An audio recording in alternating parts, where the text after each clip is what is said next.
Hello दोस्तों, स्वागत है हमारे यूट्यूब चैनल पर। दोस्तों, आज हम लेकर आए हैं रेलवे द्वारा विभिन्न एग्जामों में पूछे गए प्रीवियस ईयर प्रश्न। और ये सभी प्रश्न टॉपिक वाइज हैं, चैप्टर वाइज में दे रखा है।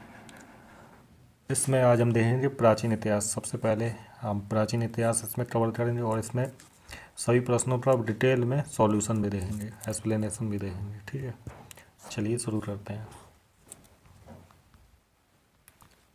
प्रश्न एक है, बुद्ध को निम्न में से किस स्थान पर ज्ञान प्राप्त हुआ है? तो बुद्ध को ज्ञान की प्राप्ति किस स्थान पर हुई थी?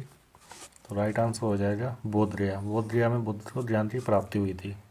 और हम इस प्रश्न की अब व्याख्या देखेंगे। ये बहुत ही इंपॉर्टेंट है, इसी से प्रश्न आगे वाले एग्जाम में ज़रूर पूछे जाएंगे। ठीक है, चलिए देखिए, बुद्ध को ज्ञान की प्राप्ति बोध गया नामक स्थान पर हुई थी। बोध गया कहाँ है? भारत के बिहार राज्य में स्थित है। नेक्स्ट है, बुद्ध को गौतम बुद्ध के नाम से जाना जाता है। इन्होंने बौद्ध धर्म की स्थापना की थी। और बोध गया में ज्ञान की प्राप्ति के बाद बुद्ध ने अपना पहला उपदेश सारनाथ में दिया। और इस घटना को क्या बोला गया? धर्मचक्र प्रवर्तन, इम्पोर्टेंट, के नाम से जाना गया। ठीक, आगे देखिए, गौतम बुद्ध का जन्म 563 ईसा पूर्व में लुम्बिनी नामक कपिलवस्तु जो है स्थान है वहाँ हुआ था। और ये कहाँ पड़ता है? नेपाल में। और गौतम बुद्ध की मृत्यु कब हुई है? यानी कि महापरिनिर्वाण ये हुआ था 483 ईसा पूर्व में, कुशीनगर उत्तर प्रदेश में।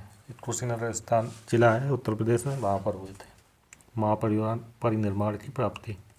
चलिए नेक्स्ट प्रश्न है, प्रश्न 2 है, निम्न में से किसे शल्य चिकित्सा के जनक के नाम से जाना जाता है? तो किसे जाना जाता है इनमें से?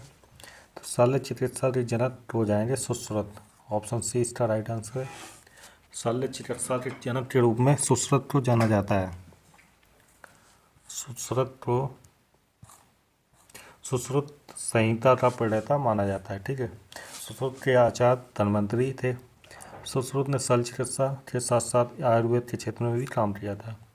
प्राचीन काल के सबसे महान शल्य चिकित्सकों में सुश्रुत का विशेष स्थान है। आगे देखिए, चरक कौन थे? चरक ये आयुर्वेद के क्षेत्र से संबंधित थे। चरक ने आयुर्वेद का एक प्रसिद्ध ग्रंथ चरक संहिता लिखा है। नेक्स्ट प्रश्न है, प्रश्न 3 है, बौद्ध धर्म में अभय मुद्रा, जो अभय मुद्रा होती है इसका क्या अर्थ है बौद्ध धर्म में? बताइए। राइट आंसर हो जाएगा ऑप्शन बी, निर्भीकता। अभय मुद्रा का अर्थ क्या है? निर्भीकता।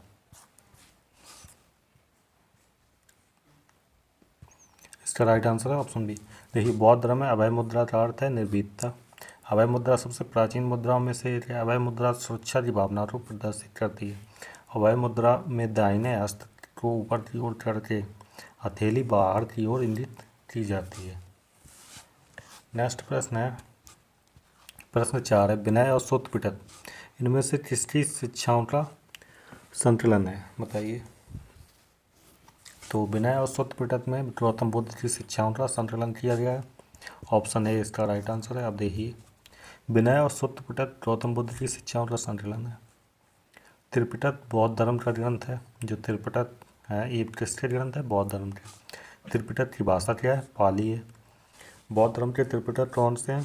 सूत्र पिटक, विनय पिटक, अभिधम्म पिटक। ठीक, नेक्स्ट प्रश्न है, स्तूप क्यों बनाए गए थे? बताइए। तो स्तूप बनाए गए थे पवित्र स्मृति चिन्ह रखने के लिए। ऑप्शन ए इसका राइट आंसर है। अब देखिए, स्तूप पवित्र स्मृति चिन्ह रखने के लिए बनाए गए थे। स्तूप शब्द पाली और संस्कृत भाषा से लिया गया है। इसका अर्थ क्या होता है? टीला या ढेर।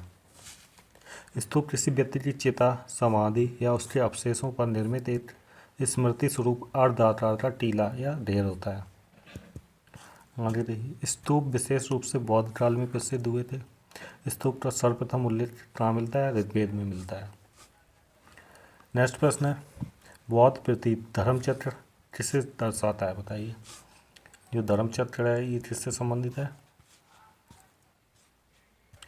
तो ये है बुद्ध के प्रथम उपदेश से। ऑप्शन ए इसका राइट आंसर है। बौद्ध प्रतीक धर्मचक्र प्रथम उपदेश को दर्शाता है। गौतम बुद्ध ने ज्ञान प्राप्ति के बाद अपना पहला उपदेश सारनाथ में दिया था। और इस घटना को क्या बोला गया? धर्मचक्र प्रवर्तन। गौतम बुद्ध ने अपना अंतिम उपदेश कहाँ दिया? कुशीनगर में। गौतम बुद्ध के जन्म की घटना का प्रतीक क्या है, चिन्ह क्या है जन्म का, तो कमल और सार। गौतम बुद्ध की मृत्यु महापरिनिर्वाण का प्रतीक क्या है, स्तूप है। चलिए नेक्स्ट है, पद्म पहाड़ी बोधिसत्व के चित्र कहाँ पाए गए। पद्म पहाड़ी बोधिसत्व के चित्र कहाँ से मिले हैं, तो ये अजंता की गुफाओं से मिले। ऑप्शन डी इसका राइट आंसर है। पद्म पहाड़ी बोधिसत्व के चित्र अजंता की गुफाओं से पाए गए हैं। आगे देखिए, पद्म पहाड़ी बोधिसत्व के चित्र अजंता की गुफा संख्या 1 में चित्रित हैं। अजंता की गुफाएं औरंगाबाद महाराष्ट्र में स्थित हैं। कहाँ है, औरंगाबाद महाराष्ट्र में। नेक्स्ट प्रश्न है, राष्ट्रकूट वंश का शाही प्रतीक क्या था बताइए। तो इसका शाही प्रतीक चिन्ह था गोल्डन ईगल। ऑप्शन डी इसका राइट आंसर है। अब देखिए, राष्ट्रकूट वंश का शाही प्रतीक गोल्डन ईगल था। राष्ट्रकूट वंश के संस्थापक कौन थे, दंतीदुर्ग प्रथम। राष्ट्रकूट वंश की राजधानी कहाँ थी, मानखेत थी। एलोरा के गुफा मंदिर का निर्माण राष्ट्रकूट वंश के शासनकाल में हुआ है। कौन से गुफा मंदिर, एलोरा के गुफा मंदिर का निर्माण किसने करवाया, राष्ट्रकूट वंश ने। नेक्स्ट प्रश्न है, शिलालेखों के अध्ययन को कहा जाता है, क्या कहा जाता है बताइए। तो शिलालेखों के अध्ययन को एपिग्राफी कहते हैं। ऑप्शन डी इसका राइट आंसर है। ठीक है, शिलालेखों के अध्ययन को एपिग्राफी कहा जाता है। शिलालेख को पुरालेख भी कहते हैं। और देखिए, शिलालेख प्राचीन समय में घटित घटनाओं तथा उनसे संबंधित व्यक्तियों के बारे में जानकारी हासिल करने के प्रमुख स्रोतों में से एक है। आइए नेक्स्ट है, निम्नलिखित में से कौन सा मानव गतिविधियों एवं सभ्यता को के प्राप्त ऐतिहासिक काल का सही काल अनुक्रम, कौन सा है बताइए इनमें से सही। तो सबसे पहले पुरापाषाण काल, इसके बाद मध्यपाषाण काल, इसके बाद नवपाषाण काल। ऑप्शन ए इसका राइट आंसर है। अब देखिए, मानव गतिविधियों एवं सभ्यता के प्राप्त ऐतिहासिक काल का सही काल अनुक्रम क्या है, पुरापाषाण काल, फिर मध्यपाषाण काल, फिर नवपाषाण काल। प्राप्त ऐतिहासिक काल को पाषाण काल के नाम से भी जाना जाता है। ठीक, नेक्स्ट है, प्रश्न 11 है, हड़प्पा सभ्यता की मोहरों पर निम्नलिखित में से कौन सा पशु अक्सर देखा गया था। जो हड़प्पा सभ्यता की मोहरें थी, कौन सा पशु उन पर देखा गया छपा हुआ, तो बैल है। ऑप्शन ए इसका राइट आंसर है। हड़प्पा सभ्यता की मोहरों पर बैल पशु अक्सर देखा जाता था। और देखिए, हड़प्पा सभ्यता की मोहरों पर बैल के अतिरिक्त कौन कौन से हैं, बाघ है, गैंडा है, हाथी है, बकरी है, हिरण, भेड़ आदि पशुओं के चित्र भी देखे गए हैं। हड़प्पा सभ्यता की मोहरों का आकार कैसा है, तो त्रिभुजाकार, आयताकार, वृत्ताकार और वर्गाकार था। नेक्स्ट है प्रश्न, भारतीय नेपोलियन निम्नलिखित में से किसको कहा जाता है बताइए। भारतीय नेपोलियन, भारत का जो नेपोलियन किसे कहा जाता है, तो वो है समुद्रगुप्त। ऑप्शन सी इसका राइट आंसर है। समुद्रगुप्त को भारत के नेपोलियन के नाम से जाना जाता है। समुद्रगुप्त भारत के सबसे महान शासकों में से एक थे। समुद्रगुप्त चंद्रगुप्त प्रथम के उत्तराधिकारी थे।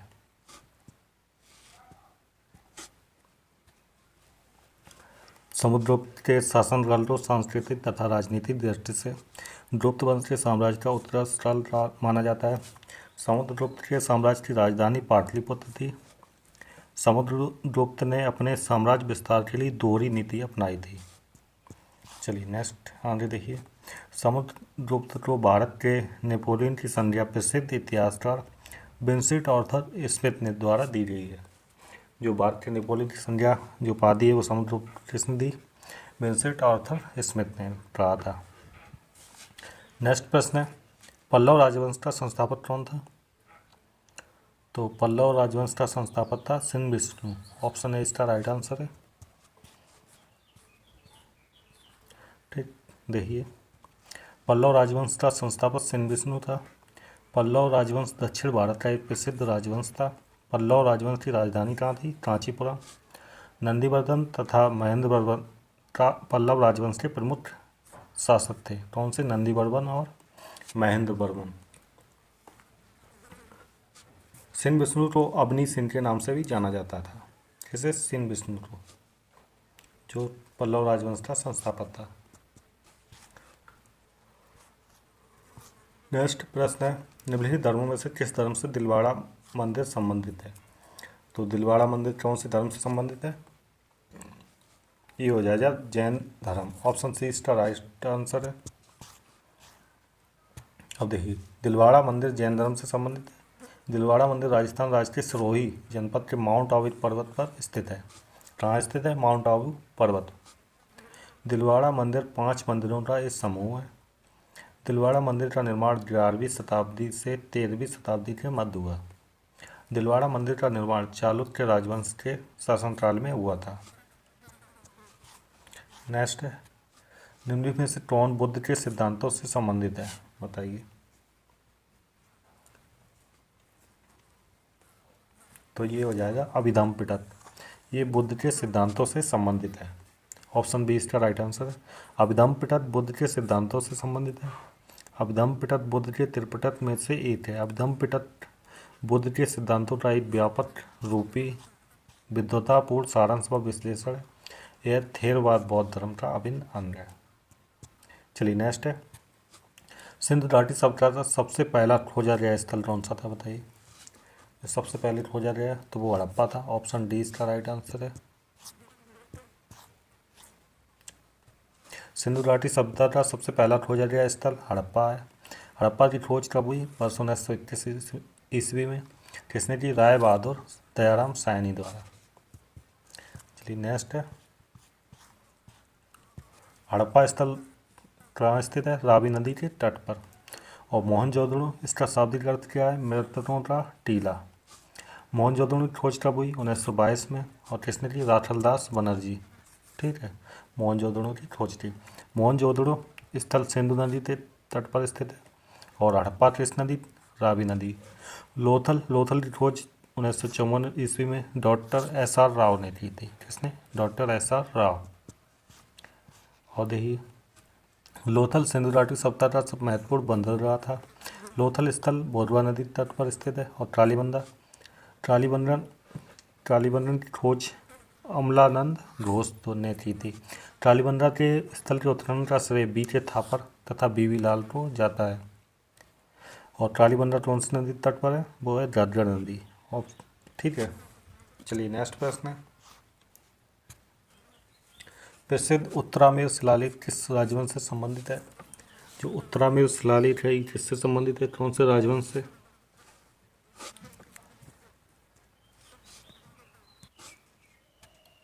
इसका राइट आंसर हो जाएगा ऑप्शन बी, चोल साम्राज्य से संबंधित है। उत्तरामेरु शिलालेख कहाँ से संबंधित है? चोल राजवंश से। प्रसिद्ध उत्तरामेरु शिलालेख चोल राजवंश से संबंधित है। चोल राजवंश दक्षिण भारत का एक प्रमुख राजवंश था। इस अभिलेख के माध्यम से चोलकालीन ग्राम प्रशासन तथा कर व्यवस्था की जानकारी प्राप्त होती है। कौन से अभिलेख से? उत्तरामेरु के अभिलेख। नेक्स्ट है, सिंधु सभ्यता के इनमें से किस स्थल से जलाशयों के साक्ष्य मिले हैं? तो जलाशयों के साक्ष्य कौन से स्थल से प्राप्त हुए हैं?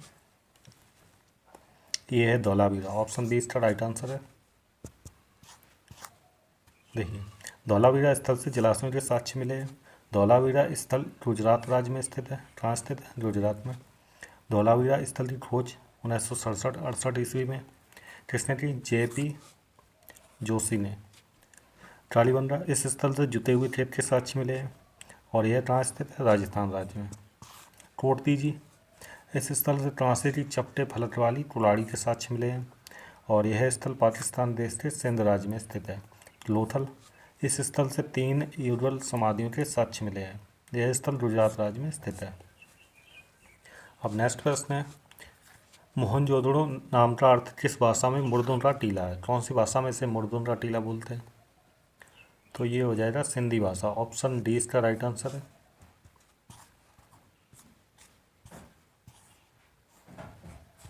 देखिए, व्याख्या, मोहनजोदड़ो का अर्थ सिंधी भाषा में मुर्दों का टीला है। मोहनजोदड़ो को सिंधु सभ्यता का सबसे बड़ा स्थल माना जाता है। वर्तमान में मोहनजोदड़ो की स्थिति पाकिस्तान के सिंध राज्य में है। और मोहनजोदड़ो के विशाल स्नानागार के अवशेष मिले हैं। इस विशाल स्नानागार का अवशेष कहाँ से मिला है? मोहनजोदड़ो सिंधु नदी के तट पर स्थित है। नेक्स्ट है, प्राचीन काल में अवध को किस नाम से जाना जाता था? प्राचीन काल में अवध को किस नाम से जानते थे? तो वो है कौशल। ऑप्शन ए राइट आंसर है, कौशल नाम से अवध को जानते थे। नेक्स्ट है, इसका व्याख्या देते हैं। प्राचीन काल में अवध को कौशल के नाम से जानते हैं। प्राचीन भारत में 6ठी शताब्दी में 16 महाजनपदों का उदय हुआ था। कौशल इन्हीं 16 महाजनपदों में से एक था। कौशल महाजनपद की राजधानी क्या थी? श्रावस्ती। आगे देखिए, निम्नलिखित में से कौन पाल साम्राज्य का संस्थापक था? बताइए, पाल वंश की स्थापना किसने की? तो गोपाल। ऑप्शन बी इसका राइट आंसर है। पाल साम्राज्य का संस्थापक गोपाल था। पाल साम्राज्य का संस्थापक गोपाल एक कुशल प्रशासक था। पाल साम्राज्य का उदय 8वीं शताब्दी में हुआ था और पाल साम्राज्य के शासक बौद्ध धर्म का पालन करते थे। पाल साम्राज्य के शासक धर्मपाल ने विक्रमशिला विश्वविद्यालय की स्थापना की थी। जो धर्मपाल थे उन्होंने किसकी स्थापना की? विक्रमशिला विश्वविद्यालय। नेक्स्ट, निम्नलिखित वेदों में से किसे ब्रह्मा वेद के नाम से जाना जाता है? बताइए। तो ब्रह्मा वेद के नाम से यजुर्वेद को जानते नहीं, अथर्ववेद को जानते हैं। ऑप्शन डी इसका राइट आंसर है। ब्रह्मा वेद के नाम से अथर्ववेद को जानते हैं। अथर्ववेद को ब्रह्मा वेद के नाम से जानते हैं। वेद प्राचीन भारत के धर्म ग्रंथ हैं। इनकी संख्या कितनी है? 4 है। कौन कौन से? ऋग्वेद, यजुर्वेद, सामवेद, अथर्ववेद। 4 वेदों में अथर्ववेद सबसे नवीन वेद है। जो अथर्ववेद वेद है ये सबसे नवीन है। ऋग्वेद यह सबसे प्राचीन वेद है। इस वेद में 10 मंडल, 1028 सूक्त तथा लगभग 10,462 मंत्र हैं। अब देखिए यजुर्वेद। यजुर्वेद के 2 भाग हैं, शुक्ल यजुर्वेद, कृष्ण यजुर्वेद। यज्ञ संबंधी विधि विधान यजुर्वेद से संबंधित हैं। अब देखिए सामवेद। यह चारों वेदों में आकार की दृष्टि से सबसे छोटा सामवेद है। इस वेद का संबंध संगीत से है। नेक्स्ट है रत्नावली, प्रियदर्शिका, नारानंद। जो ये रचनाएं इनके रचयिता कौन है? तो इसका राइट आंसर है ऑप्शन ए हर्ष। रत्नावली, प्रियदर्शिका और नारानंद, इसके रचयिता कौन है? हर्ष है। एक्सप्लेनेशन देखिए, रत्नावली, प्रियदर्शिका, नारानंद के रचयिता कौन है? हर्ष है। हर्ष बाणभट्ट के दरबार में कवि थे।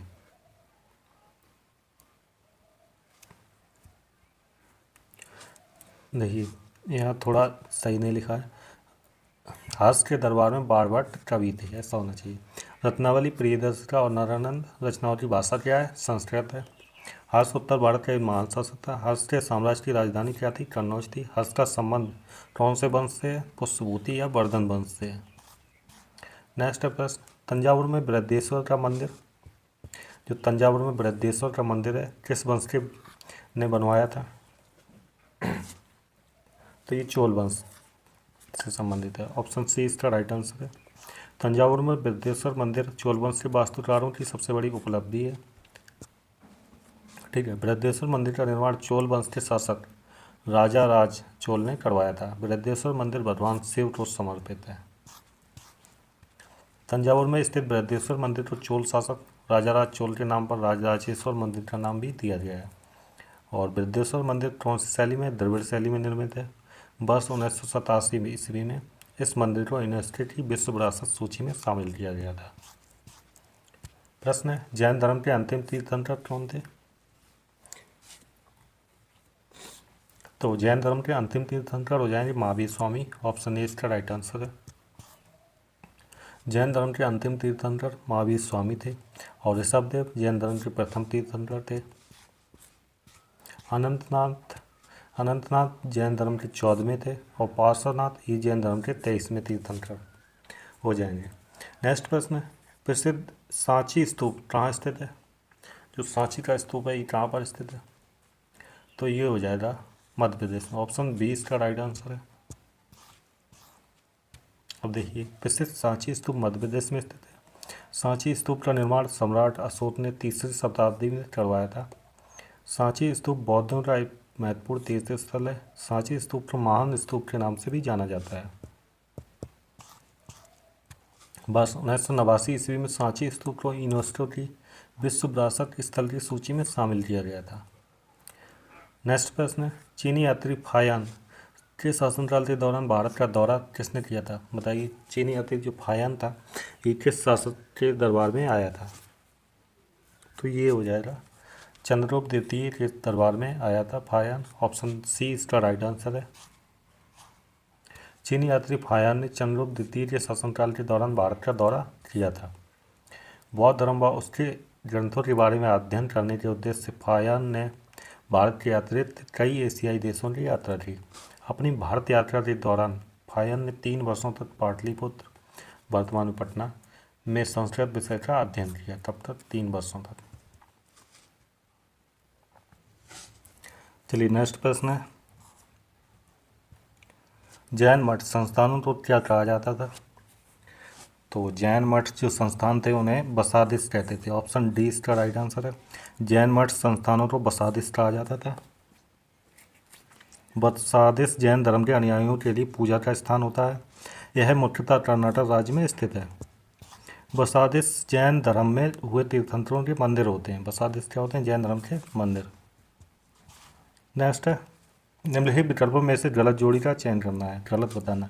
चंद्रगुप्त मौर्य, चंद्रगुप्त मौर्य वंश, बिंबिसार गुप्त और राजा चोल, चोल, कनिष्क, कुषाण।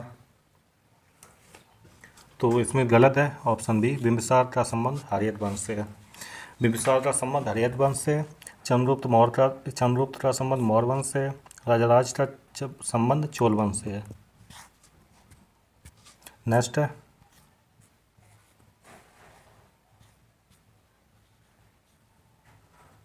भारत में वैदिक काल की अवधि कब तक चली थी? जो वैदिक काल था इसकी अवधि बतानी है भारत में। तो ये है 1500 से 600 ईसा पूर्व, ये वैदिक काल का समय है। भारत में वैदिक काल की अवधि है 1500 से 600 ईसा पूर्व तक मानी जाती है। वैदिक काल को वैदिक युग भी कहा जाता है। भारत में वैदिक काल की शुरुआत सिंधु घाटी सभ्यता के बाद में हुई। वैदिक काल को 2 भागों में बांटा गया, पूर्व वैदिक काल, उत्तर वैदिक काल। जो पूर्व वैदिक काल था इसकी अवधि है 1500 से 1000 ईसा पूर्व और उत्तर वैदिक काल की अवधि 1000 ईसा पूर्व से 600 ईसा पूर्व। ठीक है। नेक्स्ट प्रश्न है, आर्य संस्कृति के सर्वोच्च काल में गंगा घाटी के जनपद जो संख्या में डैश थे महाजनपद बन गए, कितने थे? तो वो 16 थे। ऑप्शन सी इसका राइट आंसर है। आर्य संस्कृति के सर्वोच्च काल में गंगा घाटी के जनपद जो संख्या में 16 थे महाजनपद बन गए थे।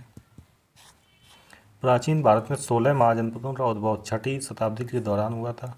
प्राचीन भारत के 16 महाजनपदों के बारे में जानकारी का स्रोत बौद्ध धर्म का ग्रंथ अनुभूतर निकाय है।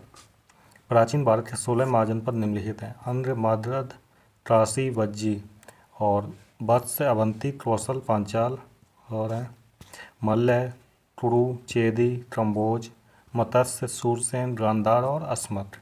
नेक्स्ट प्रश्न, 6वीं शताब्दी ईसा पूर्व के प्रारंभ में भगवान महावीर का जन्म निम्नलिखित में से किस स्थान पर हुआ था? महावीर का जन्म तो वैशाली में। ऑप्शन सी इसका राइट आंसर है। 6वीं शताब्दी ईसा पूर्व के प्रारंभ में भगवान महावीर का जन्म 540 ईसा पूर्व में कुंडग्राम वैशाली नामक स्थान पर हुआ था। महावीर स्वामी जैन धर्म के अंतिम तीर्थंकर थे। महावीर स्वामी की मृत्यु 468 ईसा पूर्व में पावापुरी नामक पावापुरी कहाँ? बिहार में नामक स्थल पर हुई थी। नेक्स्ट प्रश्न है, मिलिंद पनो बौद्ध धर्म से जुड़े सवालों का जवाब किसने दिया था? तो ये सवालों का जवाब दिया था नागसेन ने। ऑप्शन ए इसका राइट आंसर है। मिलिंद पनो में बौद्ध धर्म से जुड़े सवालों का जवाब नागसेन ने दिया था। मिलिंद पनो एक बौद्ध ग्रंथ है जो पाली भाषा में रचित है। इसमें मिलिंद तथा नागसेन के मध्य बौद्ध मत पर हुई वार्तालाप वर्णित है। दूसरा तमिल संगम निम्न में से किस स्थान पर संपन्न हुआ था? तो दूसरा कहाँ पर हुआ था? दूसरा तमिल संगम हुआ था कापतपुरम। ऑप्शन सी इसका राइट आंसर है। दूसरा तमिल संगम कापतपुरम नामक स्थान पर हुआ था। प्राचीन भारत में दक्षिण भारत में 3 संगम आयोजित किए गए थे। इनको तमिल कवियों का समागम भी कहा जाता था। तमिल व्याकरण ग्रंथ तोल्काप्पियम का संबंध तमिल कवियों के दूसरे समागम से है। पहला तमिल संगम तथा तीसरा तमिल संगम मदुरै नामक स्थान पर हुआ था। पहला और तीसरा मदुरै में और दूसरा कापतपुरम। प्रश्न है, प्रसिद्ध यात्री फायान का संबंध किस देश से है? तो फायान कहाँ से आया था? चीन से आया था। ऑप्शन डी इसका राइट आंसर। प्रसिद्ध यात्री फायान का संबंध चीन देश से। फायान भारत चंद्रगुप्त विक्रमादित्य के शासनकाल में आया था। फायान भारत आने वाला प्रथम चीनी यात्री था। पहला चीनी यात्री कौन था? फायान। फायान बौद्ध धर्म का अनुयायी था। अपनी भारत यात्रा के दौरान फायान 6 वर्षों तक यहाँ रुका। फायान बौद्ध धर्म तथा उसके ग्रंथों के बारे में अध्ययन करने के उद्देश्य से भारत आया था। नेक्स्ट है, बुद्ध का वास्तविक नाम क्या था? तो बुद्ध का वास्तविक नाम है सिद्धार्थ। ऑप्शन ए इसका राइट आंसर है। बुद्ध का वास्तविक नाम सिद्धार्थ था। गौतम बुद्ध का जन्म 563 ईसा पूर्व में लुम्बिनी, कपिलवस्तु, नेपाल में हुआ था। गौतम बुद्ध के पिता का नाम शुद्धोधन तथा माता का नाम माया देवी था। चन्ना गौतम बुद्ध का प्रमुख सारथी तथा सेवक था। ग्रंथक गौतम बुद्ध का घोड़े का नाम था। नेक्स्ट प्रश्न है, जैन अवेस्ता किस धर्म से संबंधित पवित्र ग्रंथ है? जैन अवेस्ता हो जाएगा पारसी धर्म से संबंधित पवित्र ग्रंथ। कौन सा है? Zend Avesta. Option C right answer. Zend Avesta Parsi धर्म से संबंधित पवित्र ग्रंथ है। ईसाई धर्म से संबंधित पवित्र ग्रंथ बाइबल है। ईसाई का बाइबल है। और सिख धर्म से संबंधित पवित्र ग्रंथ गुरु ग्रंथ साहिब है। इस्लाम धर्म से संबंधित पवित्र कुरान है ग्रंथ। नेक्स्ट प्रश्न है, पार्श्वनाथ जो क्षत्रिय बनारस के राजा अश्वसेन के पुत्र थे, वह कौन से जैन तीर्थंकर बने? जो पार्श्वनाथ थे वो कौन से जैन तीर्थंकर थे?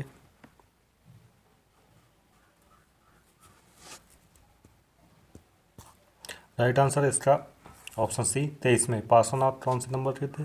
23वें नंबर के तीर्थंकर। पार्श्वनाथ जो एक क्षत्रिय और बनारस के राजा अश्वसेन के पुत्र थे, वह 23वें जैन तीर्थंकर बने। जैन धर्म के पहले तीर्थंकर ऋषभदेव हैं और जैन धर्म के दूसरे अजीतनाथ थे। जैन धर्म के 24वें तीर्थंकर महावीर स्वामी थे। प्रश्न है, गौतम बुद्ध के निम्नलिखित उपदेशों में से किसे अग्नि उपदेश के रूप में जाना जाता है? तो किसे जाना जाता है? आदित्य पर्याय सूत्र। ऑप्शन बी इसका राइट आंसर है। गौतम बुद्ध के आदित्य पर्याय सूत्र उपदेश को अग्नि उपदेश के रूप में जाना जाता है। इस उपदेश में गौतम बुद्ध ने इंद्रियों तथा मन से वैराग्य के माध्यम से दुख से मुक्ति का उपाय बताया है। ठीक। नेक्स्ट प्रश्न है, बुद्ध चरित नामक महाकाव्य किसने लिखा था?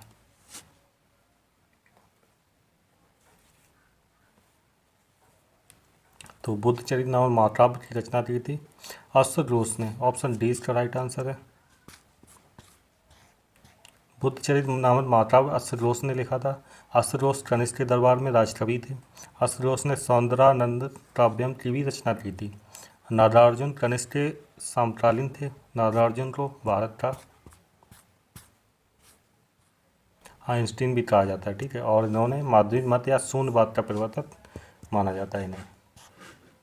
नेक्स्ट है, निम्न में से संगम साहित्य का कौन सा ग्रंथ व्याकरण और काव्य शास्त्र से संबंधित है? तो संगम साहित्य का ग्रंथ है तोल्काप्पियम। ये व्याकरण और काव्य शास्त्र से संबंधित है। संगम साहित्य का तोल्काप्पियम ग्रंथ व्याकरण और काव्य शास्त्र से संबंधित है। इसका संबंध तमिल साहित्य के दूसरे संगम से है। मणि मैथिली यह एक तमिल महाकाव्य है जिसकी रचना कवि चितलाई सतनार द्वारा की गई थी। शिल्पाधिकारम यह तमिल साहित्य का प्रथम महाकाव्य है। ठीक है। शिल्पाधिकार जिसकी रचना इलंगो आदिकल द्वारा की गई थी। जीवत चिंतामणि यह एक तमिल महाकाव्य है भी जिसकी रचना जैन मुनि तुर्कोदेवर द्वारा की गई।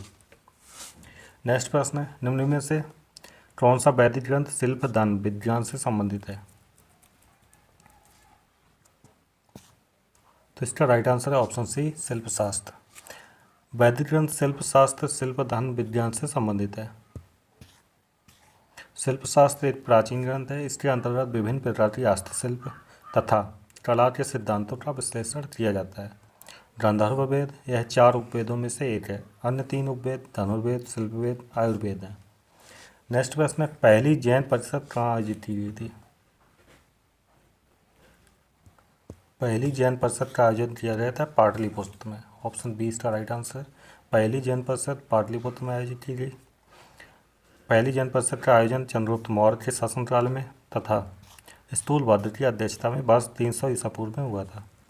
और दूसरी जैन परिषद वल्लभी में आयोजित की गई थी। दूसरी जैन परिषद का आयोजन देवर्षि क्षमाश्रमण की अध्यक्षता में वर्ष 512 ईसा पूर्व में हुआ था। नेक्स्ट प्रश्न है, निम्नलिखित में से कौन सा महाकाव्य ऋषि वेदव्यास द्वारा लिखा गया था? तो वेदव्यास द्वारा क्या लिखा गया? महाभारत है। ऑप्शन डी इसका राइट आंसर है। ऋषि वेदव्यास द्वारा महाभारत लिखा गया। रामायण महर्षि वाल्मीकि ने लिखी है। शिल्पाधिकारम, इलंद्रो आदिकल और जीवन चिंतामणि देवर। पाणिनि द्वारा लिखित अष्टाध्यायी पुस्तक का विषय क्या है? जो अष्टाध्यायी है ये किसने लिखी? पाणिनि ने। इसका विषय क्या है? ये व्याकरण है, व्याकरण ग्रंथ है। ऑप्शन सी इसका राइट आंसर है। पाणिनि द्वारा लिखी अष्टाध्यायी पुस्तक का विषय व्याकरण है। महर्षि पाणिनि संस्कृत भाषा के प्रसिद्ध व्याकरण थे। इनकी प्रसिद्ध पुस्तक अष्टाध्यायी में 8 अध्याय हैं। नेक्स्ट प्रश्न है, राष्ट्रकूट राजवंश का संस्थापक कौन था? तो राष्ट्रकूट राजवंश का संस्थापक था दंतीदुर्ग। ऑप्शन बी इसका राइट आंसर है। राष्ट्रकूट राजवंश का संस्थापक दंतीदुर्ग था। दंतीदुर्ग को दंतीदुर्ग प्रथम भी कहा जाता था। राष्ट्रकूट राजवंश का शासनकाल 6वीं से 13वीं शताब्दी तक था। राष्ट्रकूट राजवंश ने भारत के उत्तरी, दक्षिणी तथा मध्य भाग पर शासन किया है। नेक्स्ट प्रश्न है, चंद्रगुप्त मौर्य का उत्तराधिकारी कौन था? तो ये हो जाएगा बिंदुसार। ऑप्शन बी इसका राइट आंसर है। चंद्रगुप्त मौर्य का उत्तराधिकारी बिंदुसार था। चंद्रगुप्त मौर्य के मौर्य साम्राज्य की स्थापना की थी चंद्रगुप्त मौर्य ने। चंद्रगुप्त मौर्य के पुत्र का नाम बिंदुसार है। बिंदुसार के पुत्र का नाम अशोक था। बिंदुसार ने लगभग 27 साल तक शासन किया और बिंदुसार को अमित्रराज के नाम से भी जाना जाता है। नेक्स्ट प्रश्न है, सारनाथ में सिंह चतुर्भुज स्तंभ शीर्ष किसके द्वारा बनवाया गया? तो ये सम्राट अशोक के द्वारा बनवाया गया था। सारनाथ में सिंह चतुर्भुज स्तंभ शीर्ष सम्राट अशोक द्वारा बनवाया गया था। सिंह चतुर्भुज स्तंभ शीर्ष को ही भारतीय संविधान द्वारा भारत के राष्ट्रीय चिन्ह के रूप में अपनाया गया था। सिंह चतुर्भुज स्तंभ शीर्ष का निर्माण लगभग 250 ईसा पूर्व में हुआ था। नेक्स्ट है, कनिष्क किस वंश के महान राजा थे? जो कनिष्क है ये कुषाण वंश के महान राजा थे। ऑप्शन सी इसका राइट आंसर है। कनिष्क कुषाण वंश के महान राजा थे। कुषाण वंश का संस्थापक कुजल विशेष था। कुषाण वंश के शासक कनिष्क के काल में गांधार कला का सर्वाधिक विकास हुआ था। ठीक है, नेक्स्ट प्रश्न है, हड़प्पा सभ्यता की तस्वीरों को पैटर्न में रखा गया था। कौन से पैटर्न? तो ये था rectangular grid pattern. Option B right answer. देखिए, हड़प्पा सभ्यता की तस्वीरों को रेक्टेंगुलर ग्रिड पैटर्न में रखा गया था। हड़प्पा सभ्यता को सिंधु घाटी सभ्यता के नाम से भी जाना जाता है। हड़प्पा सभ्यता अपने नगर नियोजन के लिए बहुत फेमस है। हड़प्पा सभ्यता के अंतर्गत ग्रिड पैटर्न में शहरों कस्बों की सड़कें एक दूसरे के को समकोण पर काटती थी। ठीक है, अब यहाँ से हम प्रश्न नेक्स्ट वीडियो में कवर करेंगे जो 51 से आगे। अब हमने 50 प्रश्न में कंप्लीट किए हैं। आप वीडियो अपने दोस्तों को भी शेयर करना और बताना कि वीडियो कैसा लगा।